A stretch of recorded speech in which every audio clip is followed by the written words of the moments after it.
As an American, I always hear how China is the largest threat to my nation. It has a massive population, military, and its economy is catching up to ours.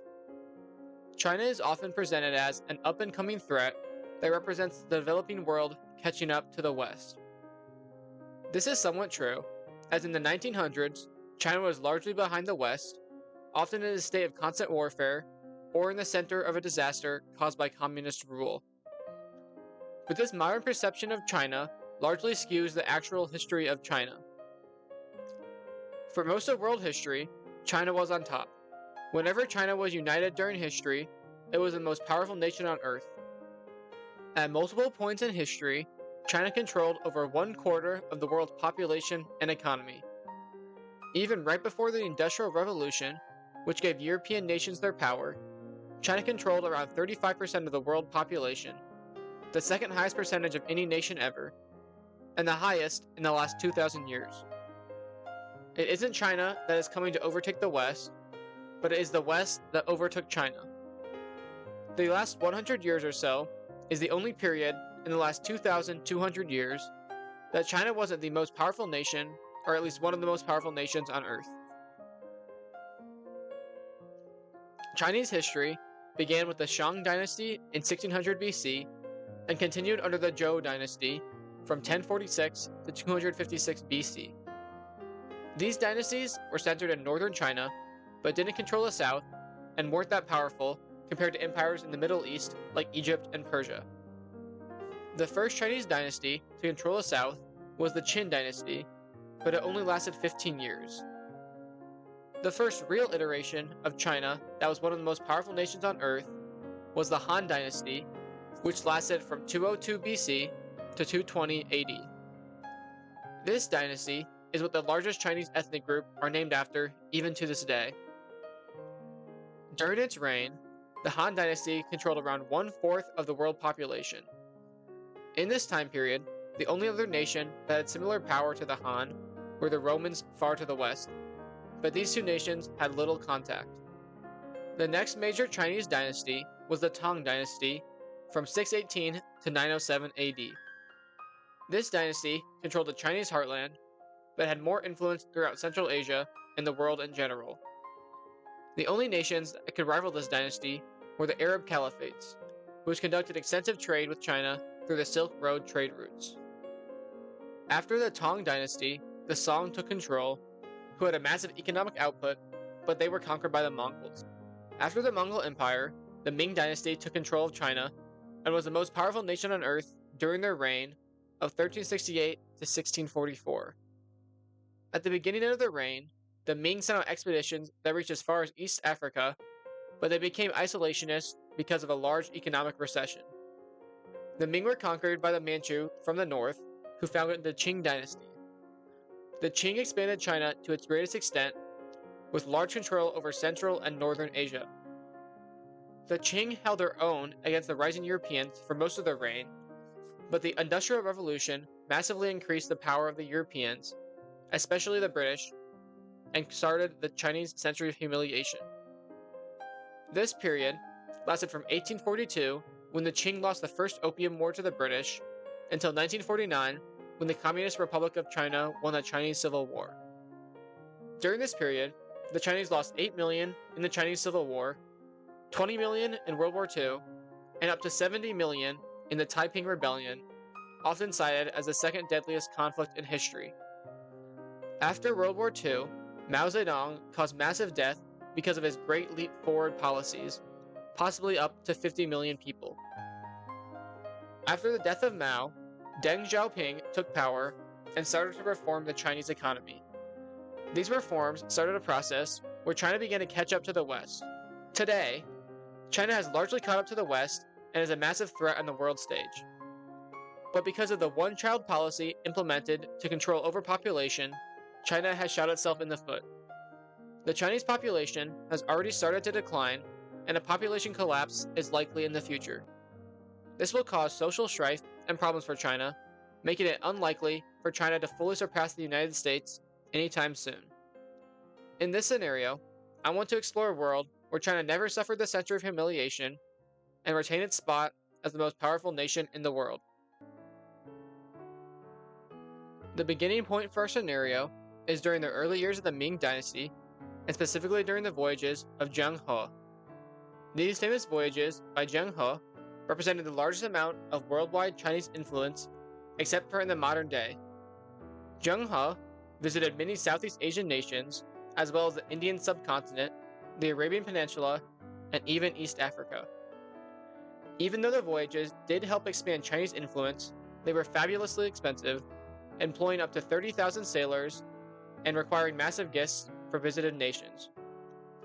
This caused large problems when an economic recession started in the late 1420s, largely because of a breakdown of the supply of precious metals, which had allowed easy trade between different nations.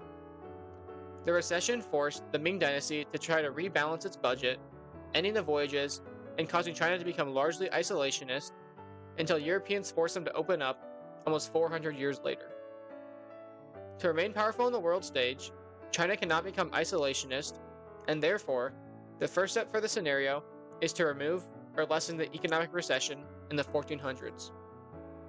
With China continuing expeditions and maintaining contact with many nearby nations, the Ming Dynasty continues to expand its power. One way it does this is by taking political control over the coast of Taiwan, which had begun being settled by the Hakka and Min Chinese in the late 1400s. Also, because the Ming look outwards more than historically, they lean more into the Chinese tributary system. This system was a way for China to influence its neighbors by requiring them to recognize the Chinese emperor's supremacy and sending diplomatic envoys often, which usually brought tribute to China. By 1500, the Ming Dynasty had made Korea, the Oirat Khanate, Chagatai Khanate, Dai Viet, and Laos its tributaries. Nations in gray are not tributaries, but are nations that China had continual contact with. These nations include Tibet, Japan, Manila, Brunei, Majapahit, Malacca, Champa, Cambodia, and Thailand. Over the 1500s, the Ming Dynasty continues to expand, making tributaries in more nations, as well as expanding into Tibet and Taiwan. Also during the 1500s, China begins its first contact with Europe in the form of Portugal and expands contact with the Gunpowder Empires, the Mughals, Safavids, and Ottomans. Even as the empire expands, it begins to stagnate economically and decline in the late 1500s. This eventually leads to a popular peasant revolt in the 1640s, which is led by Li Zicheng, who forms the Shun dynasty. This revolt spreads and captures Beijing in 1648, ending the Ming dynasty and establishing the Shun. In real history, the newly formed Manchu-led Qing dynasty quickly conquered the Shun dynasty and became one of the most powerful Chinese dynasties. But the Manchu were a non-Han Chinese group who were often seen more as foreign rulers by the native population. This reduced national cohesion, and a Han Chinese dynasty would likely be more capable of maintaining China's power long-term. So, in this timeline, the Shun are able to effectively consolidate their power and fight off the Manchus when they invade. Over the 5 decades after the Shun takeover, they set out to expand and rebuild alliances with previous tributary states. The Shun government are also large reformers who help to overhaul agriculture and expand irrigation systems. They also make the system of government testing more meritocratic, bringing more talent into the administration and giving more hope to the public. The Shun army is largely effective with its use of gunpowder weapons, originally bought from Europe, but now produced domestically. The Shun used normal, massive Chinese infantry formations, as well as shock cavalry troops, largely from nomadic peoples. By 1700, the Shun used this military to conquer many new regions, such as northern Vietnam, northern Korea, Mongolia, and East Turkestan. As well, they make tributary states out of Manchuria, Korea, Manila, Vietnam, Cambodia, Laos, Malacca, Thailand, Burma, Bhutan, Nepal, the Dzungars, Yarkent, and Bukhara. Over the previous few decades, the Shun massively increased contact with Europe, with especially the Dutch, Spanish, and Portuguese taking territories in the East Indies and trading constantly with China. During the 1700s, the Shun continue their military conquests by fully conquering Korea, more Vietnam, and Laos, and dividing Manchuria with Russia. This century represents the rapid expansion of European powers, and the wealth of these nations increases massively, largely gained from the Americas. The Spanish, Dutch, Portuguese, and French have large trade relations with China, but the British have recently started trading massive amounts with the Chinese. In real life, the British tried and succeeded in getting China addicted to opium to open up more trade, but in this timeline, the Shun government succeeds in largely cracking down on the trade and use of opium. The Chinese also forced the Japanese to begin trading relations with them, ending the period of isolationism in Japan. The period between 1800 and 1900 is possibly the most important for China because it is where they begin to be tested to see if they will fall behind Europe. The early decades of the century are marked by continuing trade relations, Chinese consolidation of territories, and even the settlement of Eastern Australia in an effort to compete with the Europeans. This competition was made difficult by the Industrial Revolution, giving a massive boost to the European powers. Starting in the UK in the late 1700s and spreading to the rest of Europe and America by 1840, the Industrial Revolution skyrocketed economic growth as well as population growth. China quickly realizes the benefits of industrialization and begins to adopt European industry by the 1860s. China passes the test and remains on equal footing with the Europeans because of this. Slightly after the Chinese, the Japanese also adopt industrialization, and East Asia in general stays mostly equal to Europe economically speaking. In Southeast Asia, the Dutch take large territories in the East Indies, but many Chinese tributary states are able to resist colonization. The British, French, and newly formed Germany also began large action in the Asia-Pacific region. During the scramble for Africa, the Chinese send representatives to the Berlin Conference. During this conference, the Chinese succeed in maintaining the independence of the Zanzibar Sultanate and Marina Kingdom in Madagascar, as well as making them tributary states. The Chinese also fight for a more powerful Ethiopia, and Ethiopia gets to conquer much of Somalia, but still loses their Red Sea coast.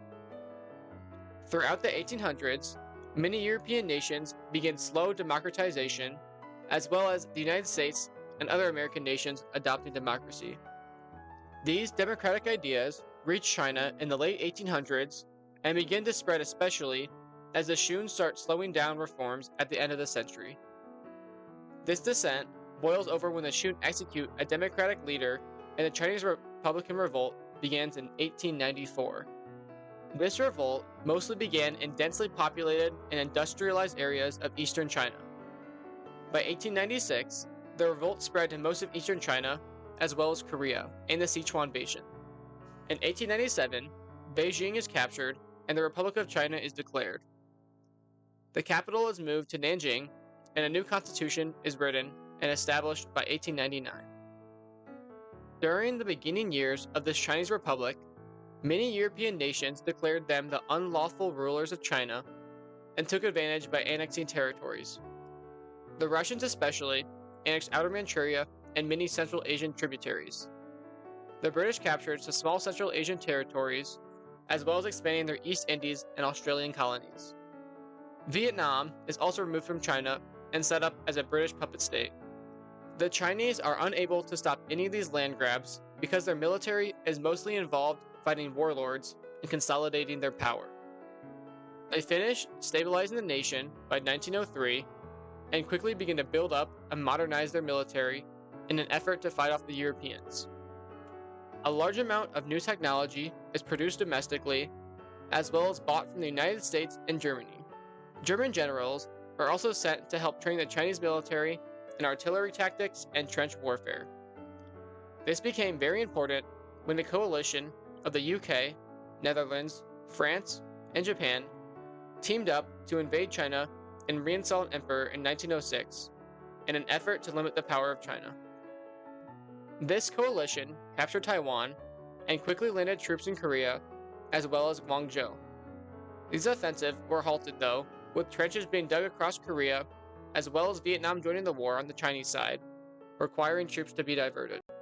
The coalition did capture Shanghai in 1908, but Chinese reinforcements retook the city, and by 1910, the coalition was forced to give up on the intervention. After the intervention, Vietnam was folded back into China, and the independence of Zanzibar and Madagascar were confirmed. After the intervention, the Chinese began to recover, and industrialization sped up more than ever. This, along with the massive population growth, allowed the Chinese to rebound after a couple decades of stagnation, and they re-established themselves as the largest economy on Earth, which the UK had been since 1877 when it surpassed China. Even though China was extremely powerful, a lot of worldwide attention was still on Europe, as tensions began to rise in the late 1800s and early 1900s. Two power blocks began to form: the Entente, between the UK, France, Russia, and Italy, and the Central Powers between Germany, Austria, Romania, and Bulgaria. Because of fear of Russia, the Germans signed a pact with China, saying that if either was at war with Russia, the other would come to their aid. These tensions continued to rise, with nations like Japan, the Ottomans, and USA watching from the sidelines, until 1923, when France cited dubious accusations against German border patrols as a casus belli for war.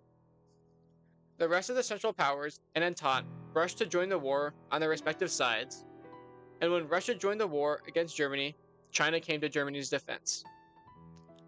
For claims over Korea and Taiwan, the Japanese joined the war on the side of the Entente, and Ethiopia was convinced to join the Central Powers to help in the African front. Possibly the most interesting combatant, though, was India, which had been influenced by the massive independent democracy next door and took the opportunity to declare independence by joining the war on the side of the Central Powers. Even though Germany had the most powerful military on Earth, the combined might of the British, French, Russians, and Italians quickly broke through German lines, causing massive retreats early on in the war. By 1924, the Russians had occupied much of Prussia, as well as bordering regions in Austria and Romania. The French had recaptured most of Alsace-Lorraine, and the Italians had made small progress across the Alps, as well as naval invasions of Dalmatia. But after the first year of war, progress stalled as trench warfare took over, as tank technology had not evolved enough to fully combat trenches yet. In East Asia, the Japanese and Russians had early success with the capture of Korea, Manchuria, and other bordering territories. The British and French also started a relatively small invasion of Vietnam. Trench warfare still favored the defender, but since this war started a decade later than World War I in real life, advances in tanks and planes weakened this advantage. This allowed the Russians to slowly push towards Berlin, as well as make massive advances against the Austrians and minor allies. The French, tired of trench warfare, executed a masterful maneuver and attacked through Belgium, allowing for the capture of the German economic heartland of the Rhine. The Italians, on the other hand, were much less successful with only minor gains. China was able to increase recruitment in 1925, and because the Japanese were not as militarily advanced as Western Europe, and few Russian troops were fighting on the Chinese front, the Chinese were able to halt their advance. This, along with the Indian troops, allowed the Central Powers to take the initiative in Southeast Asia, liberating Vietnam, taking Sri Lanka, and other British colonies in the region. But even with these successes, the Central Powers were starting to collapse in Europe, and to prevent this from happening, the United States joined the war. The US had remained neutral at the start of the conflict, but slightly favored the Central Powers because the Entente had been trying to control trade in East Asia. Also, American vessels trying to trade with the Central Powers had been sunk by the British.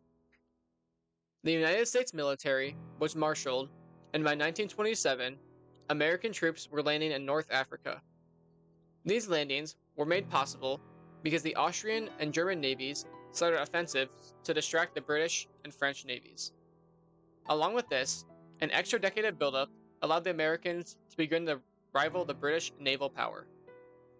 The French and British continued to gain ground in Western Germany, but Russia began to bulk in the east. The Chinese had mostly pushed back Russian and Japanese offensives, as well as launched its own invasions into the Russian Far East. The Indians also started advances in Central Asia. These two invasions diverted Russian troops and began to lower public morale. British colonies in the Pacific were also captured by the Indian and Chinese troops in late 1927.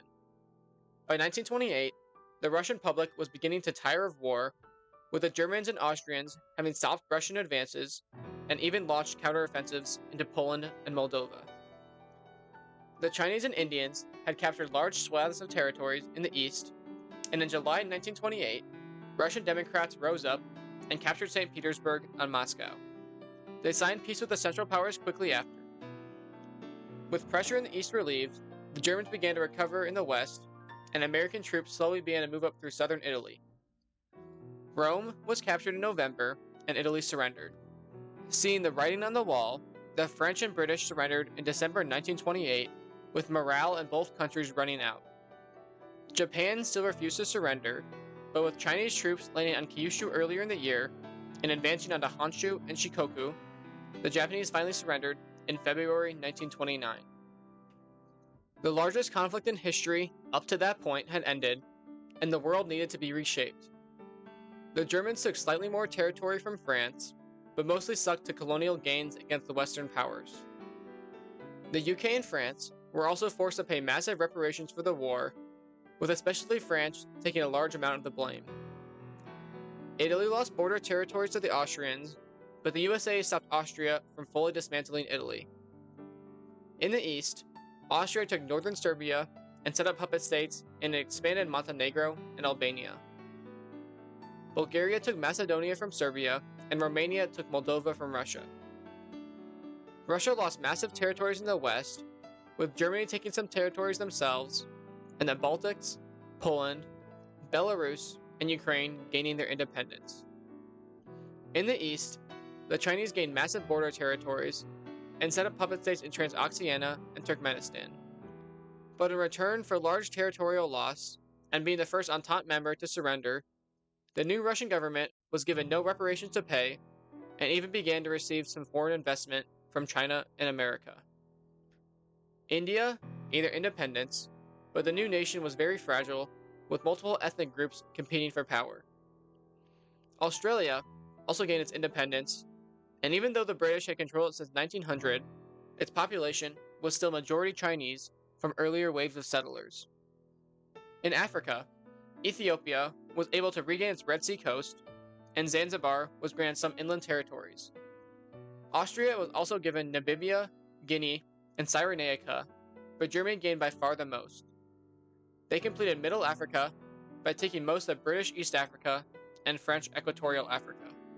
They also gained Tripolitania, Ghana, and Yemen, making them the most powerful African colonial nation. In the 2 decades following the conflict, nations began to rebuild, as did tensions. China, the United States, and Germany competed economically, but the first major change to the new post-war order came when Austria collapsed in 1937. The Hungarians began the collapse with a massive revolt, which led to many ethnic revolts and eventually German and Italian military intervention.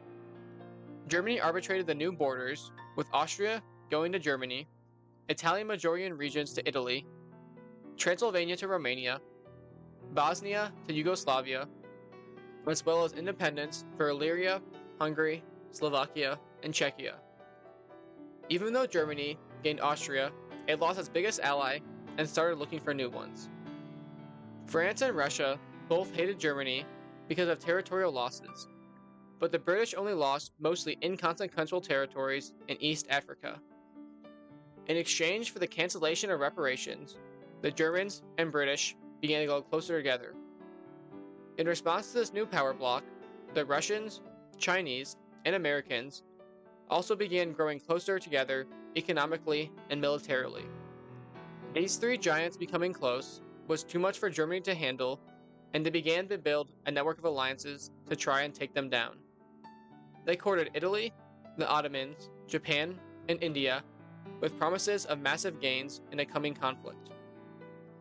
This conflict came in 1958 when Germany, together with the UK, Ottomans, and Italy, began twin invasions of France and Russia. The Chinese and Americans held true to their alliance and joined the war, as well as convincing Iran to join. But Germany had a plan for this. The Ottomans, India, and Japan would keep China and America busy with help from the British Navy, while Germany and Italy blitzed through France and then turned east to take on Russia. In the first few months of the war, Germany and its allies quickly blitzed through the lowlands and northern France, as well as overrunning all the minor Eastern European states.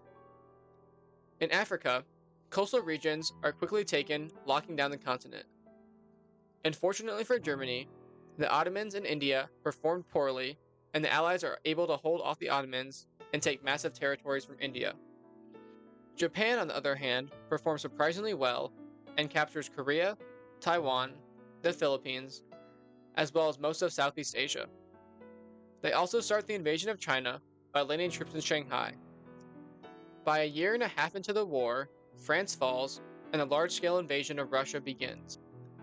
The Germans and Allied states in Eastern Europe blitz through the Russian west and reach the outskirts of St. Petersburg. The Ottomans finally start to do something and make gains against Iran and secure the Caucasus for the Axis.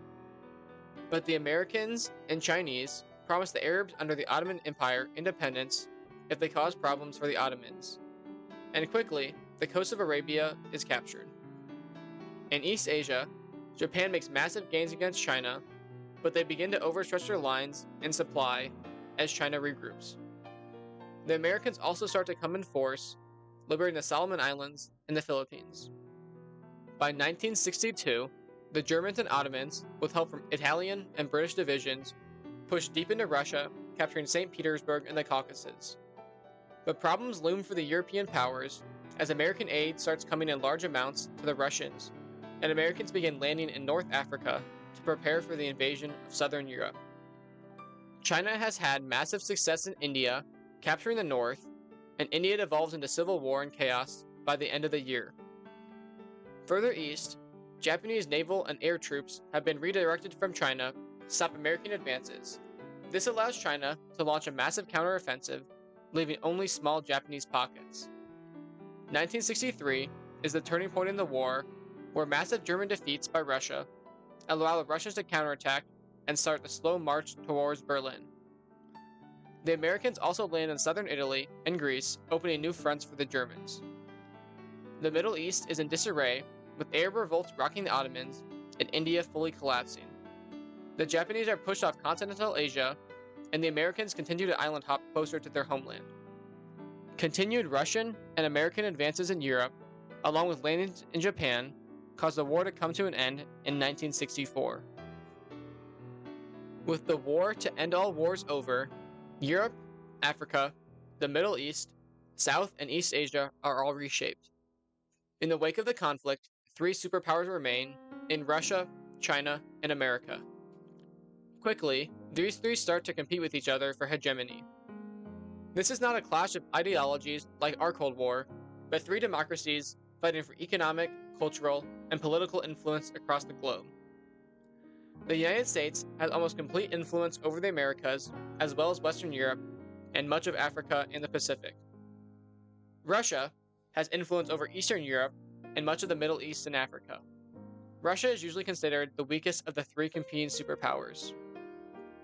China has influence over East and Southeast Asia, as well as much of India, the Middle East, and East Africa. This competition of the Cold War lasts until the turn of the millennia, when in 2001, the Russian Republic and Russian Puppet States collapsed with three new nations in Central Asia, three new nations in Eastern Europe, Ukraine expanding, three new nations in the Caucasus, and a massive Siberian Republic established in the Russian Far East, with a mix of Russians, Chinese, and native Siberian peoples. In the last couple decades, the European Union has expanded and expands into newly independent states. Chinese and Indian-led unions are also established in the late 1900s and early 2000s. In 2015, revolts break out in the USA as the president runs for a third term. These revolts eventually depose the president and resume democracy in the nation, but it begins a process of America becoming more isolationist or at least only focusing in on the Americas. The modern world is one divided between many different economic/political unions. In the Americas, the American Economic Pact is set up between Canada, the USA, Mexico, Brazil, and Argentina, with the rest of the American nations working on integration. The European Union has been expanding with possible future candidates in nations like Ukraine, Turkey, and Syria. In Africa, the East African Confederation economically unites many nations, with many more as possible future members.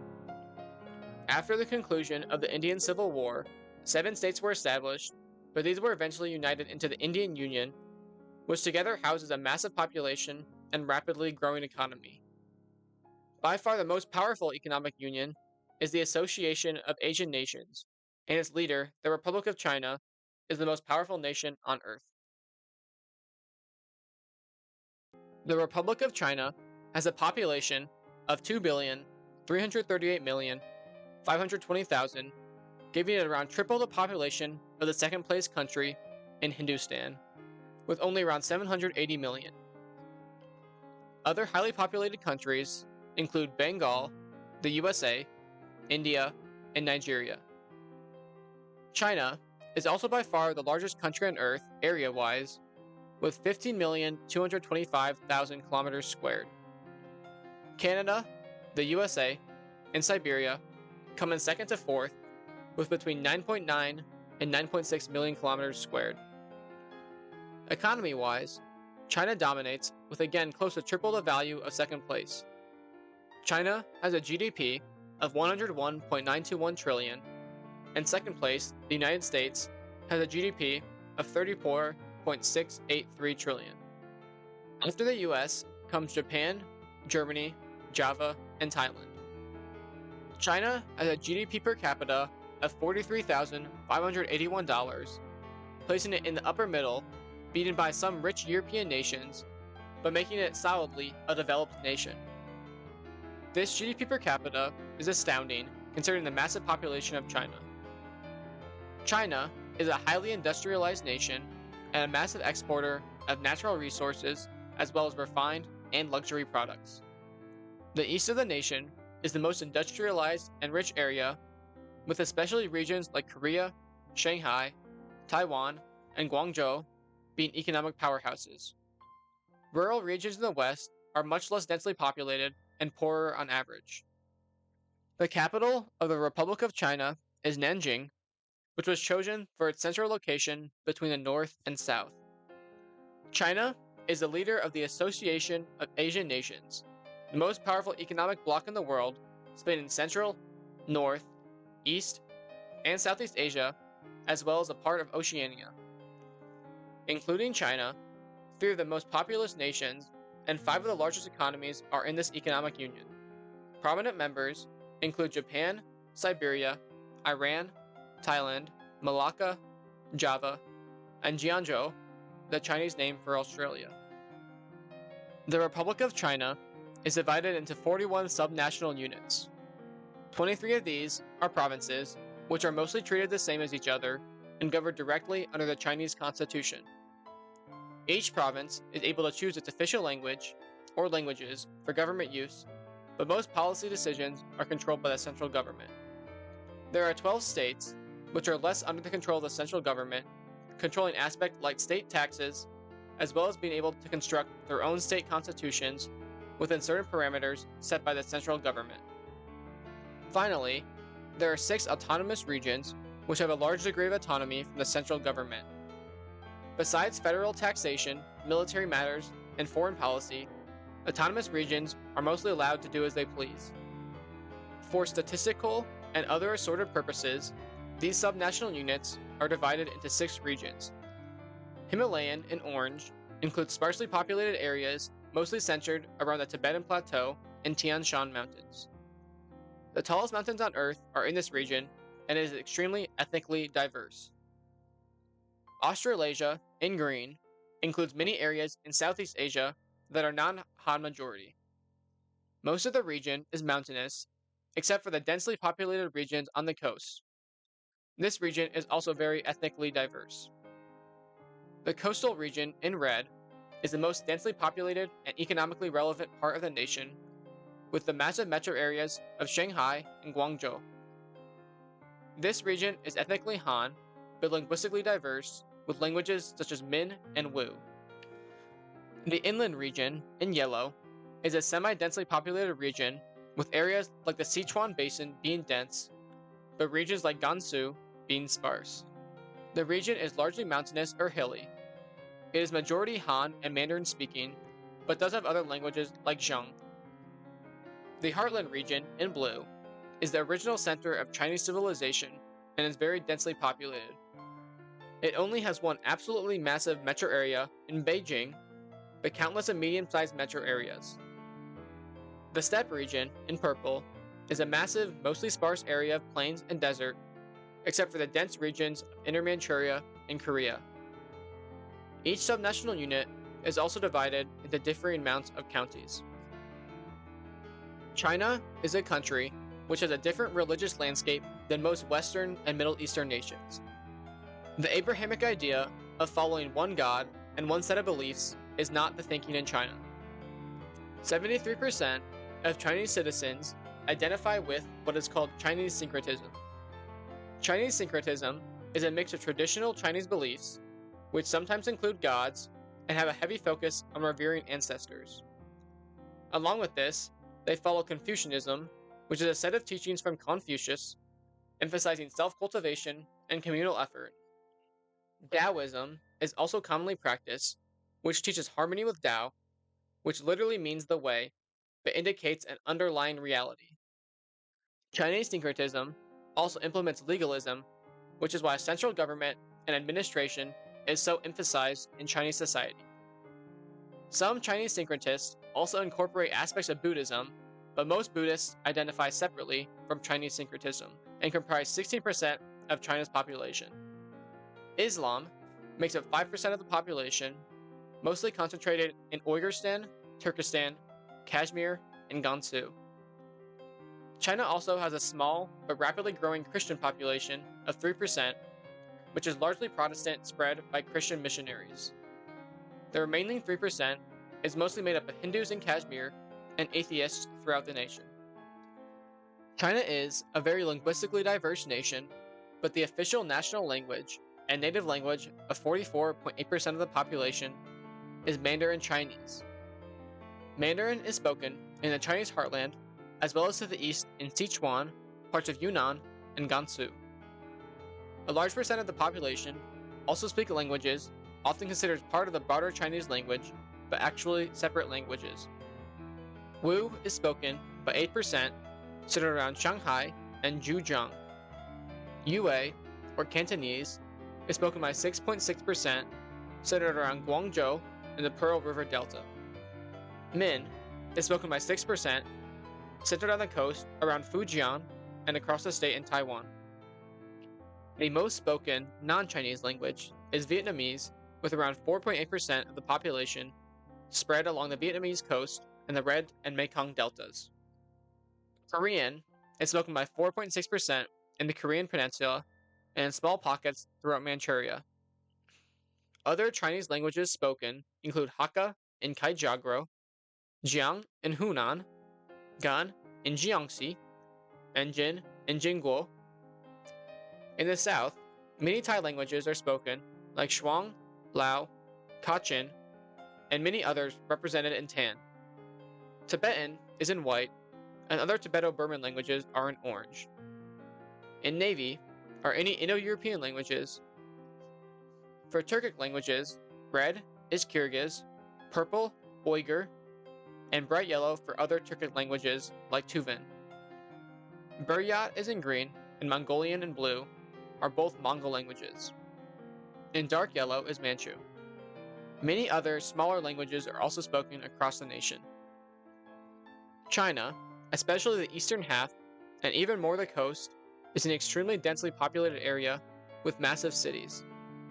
The 2 largest metro areas on Earth, and 5 of the top 10 largest metro areas on Earth, are in China. The largest metro area in China and the world is Guangzhou, with a massive metro area population of 91.32 million.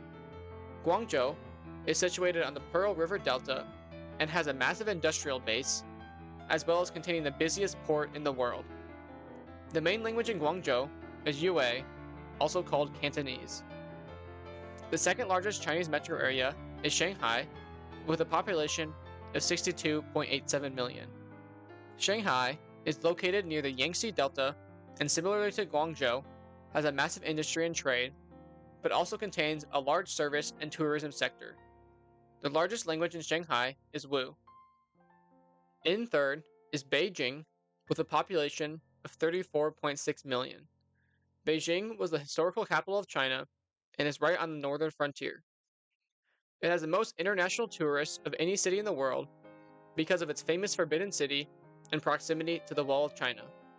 Beijing is the largest majority Mandarin-speaking city. Fourth is Seoul, with a population of 32.97 million. Seoul is the largest city, which is not majority Han Chinese, as it is majority Korean. It has a large technology sector and is important for connection to Japan. In fifth is Nanjing, with a population of 26.42 million. Nanjing is the capital of the Republic of China and is located along the Yangtze River. It is important as the birthplace of democracy in China and the start of the modern-day nation of China. Nanjing is majority Mandarin speaking. In sixth is Chengdu, with a population of 23.09 million. Chengdu is located in the west in the Sichuan Basin. It is known for the beautiful scenery surrounding it, as well as its panda sanctuaries. Chengdu is majority Mandarin speaking. In seventh is Xiamen, with a population of 18.95 million.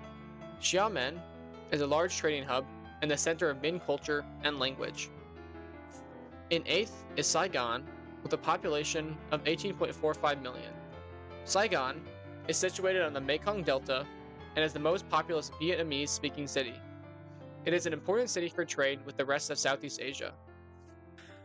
In ninth is Hangzhou, with a population of 17.59 million. Hangzhou is located near to Shanghai and is also important for trade. Like Shanghai, Hangzhou is Wu-speaking. In 10th is Xi'an, with a population of 15.87 million.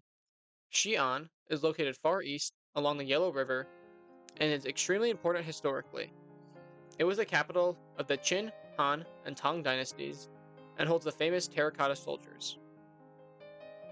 Other major cities of China include Chongqing, Wuhan, Tianjin, Changsha, Changzhou, Taipei, Shenyang, Hefei, Shantou, Qingdao, Ningbo, Hong Kong, Wenzhou, Jinan, Shijiazhuang, Taiyuan, Harbin, Nanning, Dalian, Guiyang, Changchun, Nanchang, Urumqi, Fuzhou, Linyi, Busan, and Hanoi. One of the largest feats accomplished by China is their massive high-speed rail system, spanning thousands of kilometers and connecting cities like Shanghai on the coast to cities like Almaty in the Tian Shan Mountains. In the north, the Han Rail Line runs from Tianjin on the coast and goes far to the east in the Central Asian borders. Other lines, like the Manchurian Line, run up to the Russian border. In the center, lines like the Hui Line in dark blue, Heartland Line in green, Yangtze Line in orange, Guizhou Line in pink, and the Jiangxi Line in light blue connects much of central China and its metro areas together in a crisscross system of lines. But the crown jewel is the Coastal Line, connecting from Phnom Penh and Saigon in the south, thousands of kilometers along the coast, up through Korea and into Manchuria. There is also a small line connecting cities near the Indian border, but more lines to the Himalayas are planned in the future. Overall, China has the best infrastructure system in the world, with an equally great highway system and an above-average welfare system. On the world stage, China is the superpower politically, economically, and culturally. As mentioned earlier, they lead the Association of Asian Nations, which gives them massive economic influence. Other alliances have to work with or around China if they want to achieve anything. Possibly even more important is Chinese cultural influence. Chinese culture is somewhat incompatible with Western culture, with limited spread to European and the Americas, besides large diaspora communities. But in Asia, and especially the East, Chinese culture reigns supreme. Chinese shows, music, and celebrities are known throughout all of Asia and even somewhat the entire world. Chinese people, as well, are extremely spread out. Countries like Malacca, Manila, and Jiangzhou are actually majority Han Chinese. Along with these, many nations in Southeast and Central Asia, as well as Siberia and Japan, have large Chinese minority populations. In this world, China was never surpassed, and it seems like it never will be.